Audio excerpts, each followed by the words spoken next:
Nadiad railway station વિસ્તારમાં આવેલી પટ્ટી વડાપાઉં દુકાનમાં ભીષણ આગ લાગી છે।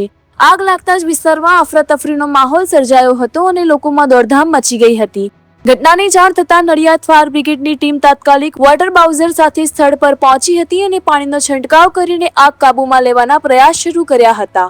મળતી માહિતી મુજબ દુકાનમાં ગેસ સિલિન્ડરમાં પણ આગ લાગી હતી, જેને કાબૂમાં લેવા માટે ખાસ પ્રયાસો હાથ ધરાયા છે। મહત્વની વાત એ છે કે મુખ્ય અને 24 કલાક ધમધમતા રોડ પર આવેલી આ દુકાનમાં ફાયર સેફટીનો અભાવ હોવાનું પણ સામે આવ્યું છે। હાલ સ્થિતિ કાબૂમાં છે। વધુ વિગતોની રાહ જોવાઈ રહી છે। રિપોર્ટર નિસાર શેખ મહુદા। કઈ જગ્યાએ બની છે? મારું નામ Gadhvi Chirag, station fire officer, Nadiad fire emergency service, Nadiad મહાનગરપાલિકા।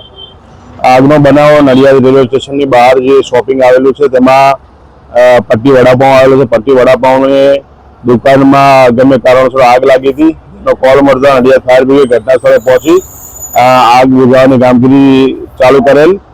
પટ્ટી વડાપાઉંની દુકાનમાં ગેસની બોટલ અને એની ઉપર જે તેલ હતું, તેલના લીધે થોડીક આગ વધારે હતી, જે બુઝાવવામાં થોડીક તકલીફ પડતી હતી, જે હાલ નડિયાદ ફાયર બ્રિગેડ સંપૂર્ણપણે આગ બુઝાવી દીધી છે અને આગ કાબૂમાં છે। ના, એ કોમર્શિયલ એ ચાલુ હતો અને લીક થોડોક હતો, જે નડિયાદ ફાયર બ્રિગેડ ચેક કર્યો છે। અત્યારે કોઈ જાનહાનિ થાય એવું શક્યતા નથી। એ ઘર વપરાશનો હતો।